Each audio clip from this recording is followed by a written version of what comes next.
Welcome to Democracy Now!, democracynow.org, the War and Peace Report. I'm Amy Goodman. The Pentagon says it's deploying an additional 3,000 troops to Eastern Europe as the Biden administration continues to accuse Russia of planning to invade Ukraine. Pentagon spokesperson John Kirby says U.S. troops will deploy to Germany as well as Romania, Poland, which border Ukraine. The current situation demands that we reinforce the deterrent and defensive posture on NATO's eastern flank. President Biden has been clear that the United States will respond to the growing threat to Europe's security and stability. A Kremlin spokesperson accused the U.S. of igniting tensions on the European continent. Meanwhile, the White House says it will no longer describe a potential Russian invasion of Ukraine as imminent. We'll have more on the crisis over Ukraine later in the broadcast. The White House says a large-scale counterterrorism operation by U.S. forces in Syria has killed ISIS leader Abu Ibrahim al-Hashimi al-Qurashi. Witnesses said the 2-hour assault by U.S. Special Forces and helicopter gunships on the village of Atme near the Turkish border left 13 people dead, including 6 children and 4 women, with body parts scattered near the site of the assault. This follows massive airstrikes carried out by Turkey in northern Iraq and Syria. Turkey's defense minister said the bombings targeted members of the Kurdistan Workers' Party, known as the PKK, as well as the Syrian Kurdish YPG militia, both of which Turkey claims are terrorist groups. One Turkish air raid that destroyed an electric power station in northern Syria also injured nearby civilians. I was inside having dinner. Then I headed out for tea. Then I heard the sound of a warplane and ran to tell my colleagues. And I don't know what happened next. All I remember is that I heard the sound of 2 explosions. Kurdish forces said the U.S.-backed coalition opened an airspace corridor for Turkey to bomb northeastern Syria. Meanwhile, Iraqi security forces condemned the airstrikes as a violation of Iraqi airspace. The Pentagon says it's sending a guided missile destroyer and fighter jets to the United Arab Emirates as Houthi rebels in Yemen step up attacks. The UAE's military said it shot down 3 Houthi drones Wednesday, the 4th such attack in recent weeks. Meanwhile, Israel's military has joined massive U.S.-led naval war games in waters around the Arabian Peninsula. Naval ships from Oman and Saudi Arabia are also participating. It's the first joint military exercise involving both Israel and Saudi Arabia, 2 countries that have no formal diplomatic ties. At least 60 people were killed during an attack on a camp for displaced people in the Democratic Republic of Congo. At least 15 of the victims were children. Aid groups are calling on Congolese authorities to ensure the protection of civilians in the area amidst a spate of violent attacks by militant groups. The camp, called Plaine Savo, is located in the eastern province of Ituri and is home to over 24,000 people, many of them families with children. The U.S. reported more than 3,600 COVID-19 deaths Wednesday, even as daily infections and hospitalizations continue to decline from January's record levels. In Washington, Surgeon General Dr. Vivek Murthy says a panel of vaccine experts will carefully review Pfizer's application asking the FDA to authorize its vaccine for children as young as 6 months old. Pfizer's application will now undergo the same independent, rigorous and transparent review process that was used to authorize the vaccines that now more than 250 million Americans have received, including millions of children ages 5 and up. As it awaits the FDA's response, Pfizer's extended its clinical trial to see if a 3rd dose produces a stronger immune response in young children. Initial tests showed 2 doses failed to mount a strong response in kids aged 2 to 4.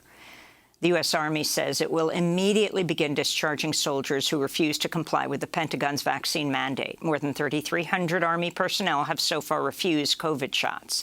Meanwhile, a New York Times analysis shows the United States has a far higher per capita death rate from COVID than other wealthy nations, likely due to lower vaccination rates and disparities in U.S. health care. In Ecuador, the death toll from Monday's flooding and mudslide in the capital Quito has climbed to 24 people, with 6 people still missing, was the heaviest rainfall the area has seen in nearly 2 decades. In other news from Ecuador, a court has rejected plans to drill for oil in a protected area of the Yasuní National Park in the Amazon. It's a major victory for indigenous and land rights and comes just days after a pipeline burst and started spewing crude oil in the Ecuadorian Amazon. Back in the United States, President Biden's nomination of Jennifer Reardon as a federal judge has provoked backlash among progressives. As a lawyer for the firm Gibson & Dunn, Reardon represented Chevron in its lawsuit against environmental and human rights lawyer Steve Donziger. Donziger successfully sued Chevron on behalf of indigenous groups in the Ecuadorian Amazon whose land was contaminated by Chevron. President Biden and Senate Democrats have been moving fast to confirm judicial nominations, with 42 federal judges confirmed since Biden took office, the highest number in decades. Of these, over 3/4 were women and nearly 3/4 people of color. But Democrats in the evenly split Senate could see some confirmation stalled as New Mexico Democratic Senator Ben Ray Lujan is expected to be out for at least 4 to 6 weeks after suffering a stroke last week.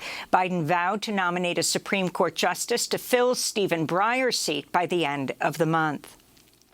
House Democrats have accused U.S. food and energy corporations of price gouging and pandemic profiteering that's contributed to the largest surge in inflation since the 1980s.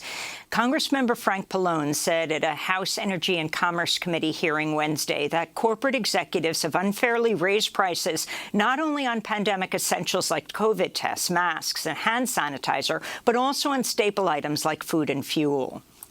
I do think that corporate greed is motivating large companies to use the pandemic and supply chain issues as an excuse to raise prices simply because they can. And a lot of executives brazenly boast to investors about raising prices on consumers without consequences. And these executives are saying they're going to continue to do so. A journalist in Cancun, Mexico, narrowly escaped an assassination attempt Tuesday night after his attacker's gun malfunctioned. Netzahualcoyotl Cordera Garcia, the director of the online news site CG Noticias, was confronted by a man in front of his home who pointed a gun at him and said, quote, "I am going to kill you like a dog." After the assailant's gun failed, Cordero Garcia and his neighbors wrestled the man off his bicycle and held him until the National Guard arrived to make an arrest. At least 4 journalists have been murdered this year alone in Mexico, making it one of the world's most dangerous countries for media workers. The FBI has admitted that it tested Pegasus spyware made by the Israeli company NSO Group that's been used by authoritarian governments to illegally hack the cell phones of dissidents and journalists. Pegasus uses a zero-click exploit to complete an almost undetectable takeover of a target's mobile device, granting unlimited access to messages, emails, phone calls, and location data, while allowing control of the phone's microphone and camera. While the FBI confirmed it tested Pegasus spyware, the agency insisted it had not been used in support of any investigation. The FBI said Wednesday they're investigating at least 6 people of interest in relation to a series of bomb threats made against historically black colleges and universities and places of worship. All the individuals are minors, and the cases are being investigated as hate crimes. In Florida, a police chief described a phone call in which an unidentified person said bombs would explode and a gunman would attack Bethune-Cookman University in Daytona Beach. The caller claimed to be linked to the neo-Nazi group Aramwaffen Division. And in North Carolina, authorities asked more than 6,500 residents of Winston-Salem to remain away from their homes for a second straight night as fire crews battled a blaze at a fertilizer plant that threatened to ignite a massive explosion. Fire officials said the plant had about 600 tons of highly explosive ammonium nitrate fertilizer stored on site. That's nearly triple the amount that exploded at a West Texas plant in 2013, killing 15 people and damaging 200 homes, injuring thousands and devastating Lebanon's capital city. This is Winston-Salem Fire Chief Trey Mayo. Who has spent many decades in the fire service texted me earlier and said this is potentially the largest explosion in U.S. history. Fire officials said the fertilizer plant did not have a sprinkler system or alarm in the building where the fire broke out. North Carolina building codes allowed the 80-year-old plant to operate without the safety systems in place because the plant was built before 1953, when sprinklers were first required. And those are some of the headlines. This is Democracy Now!, democracynow.org, the War and Peace Report.